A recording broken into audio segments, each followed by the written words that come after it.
Ancient DNA reveals the roots of the biblical bad guys. This is a painting of Samson putting forth a riddle to the judges. Samson, as we know, was an Israelite. He was very strong. And, of course, he had problems with the Philistines. Now, this is on Collective sparked by Steve McCalmy. The ancient Philistines are the quote-unquote bad guys. In the Hebrew Bible, they were the arch-enemies of the Israelites. One of the Philistines, as we know, is Goliath, and we know him from the David and Goliath conflict. Now, the Philistines were the arch-enemies of the Israelites who fought Samson's armies and sent Goliath into battle against the young David, but their origins have long been mysterious.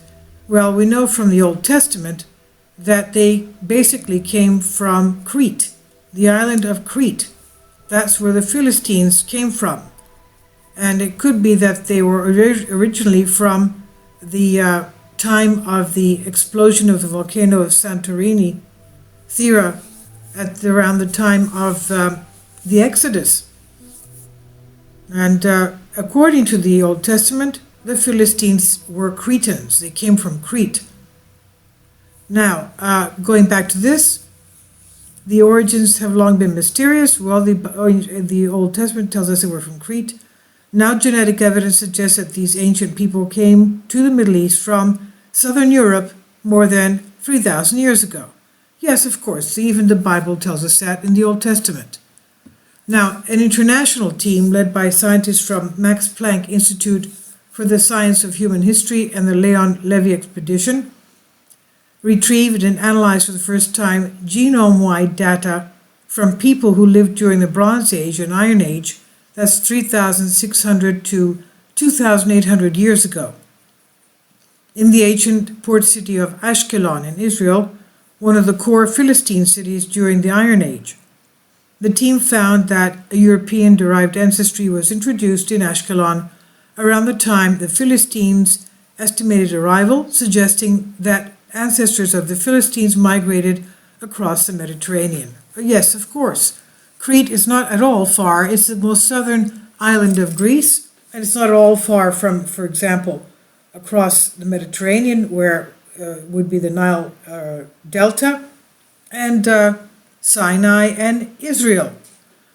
So they would have migrated across the Mediterranean, reaching Ashkelon by the early Iron Age. Now, I would say that they were there maybe a lot before that, because they had trade going on. And now this European-related genetic component was subsequently diluted by the local Levantine gene pool over the succeeding centuries, suggesting intensive admixture between local and foreign populations. These genetic results, published in Science Advances, are a critical step towards understanding the long-disputed origins of the Philistines.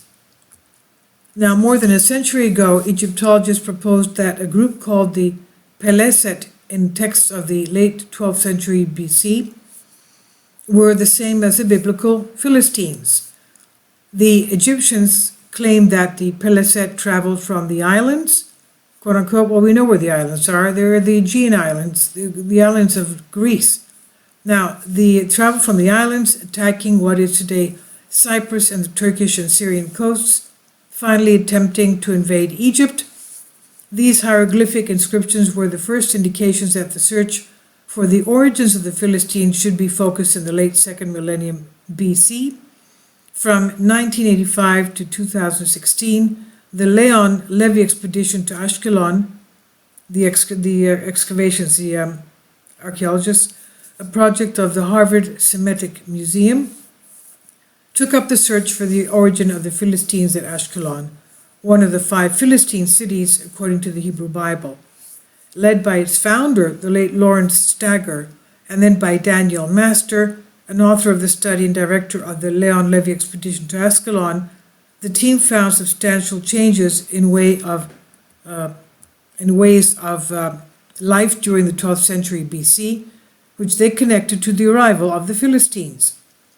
Many scholars, however, argued that these cultural changes were merely the result of trade or local imitation of foreign styles and not the result of substantial movement of people. This new study represents the culmination of more than 30 years of archaeological work and of genetic research utilizing state-of-the-art technologies, concluding that the advent of the Philistines in the southern Levant, that's northern Israel and Syria and Lebanon, involved a movement of people from the west during the Bronze or Iron Age transition, genetic discontinuity between the Bronze and Iron Age people of Ashkelon. The researchers successfully recovered genomic data from the remains of 10 individuals who lived in Ashkelon during the Bronze and Iron Age, and this data allowed the team to compare the DNA of the Bronze and Iron Age people of Ashkelon to determine how they were related.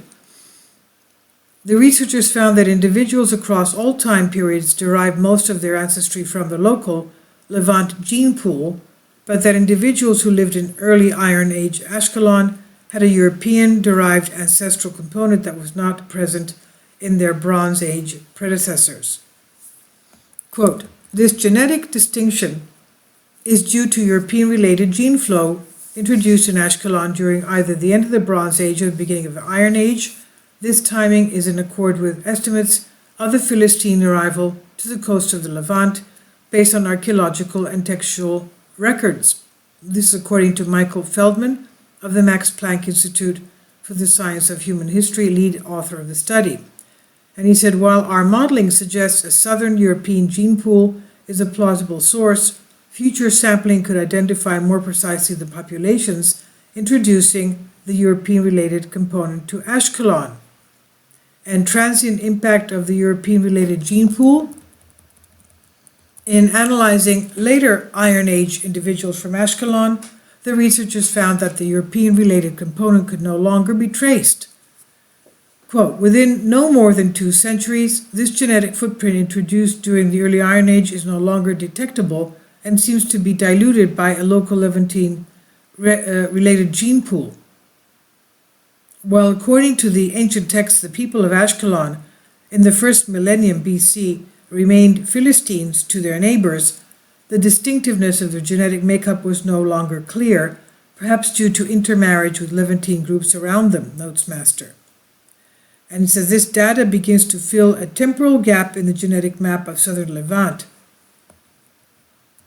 At the same time, by the zoomed-in comparative analysis of the Ashkelon genetic time transect, we find that the unique cultural features in the early Iron Age are mirrored by a distinct genetic composition of the early Iron Age people, end quote.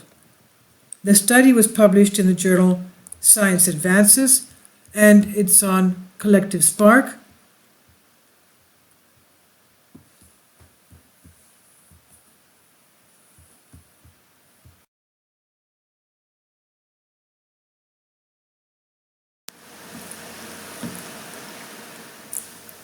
If you'd like to join me on my Patreon account, you will hear content not covered by mainstream media. These riveting stories will be based on my research, and I will state my opinions and give my personal insight on diverse and controversial subjects and world events not covered by mainstream media, and not supported by YouTube guidelines. So whatever I have on my Patreon, most of those will not be on my YouTube channel. Please consider becoming a member today. More of the most significant and important videos will be on my Patreon channel. Your support helps me to continue my research and keeps this YouTube channel alive. And we depend on your support, your generous charity, because we help economically challenged families here in Athens, Greece, in Kapota, and we also help the young generation with university tuition and the community around our church. Thank you.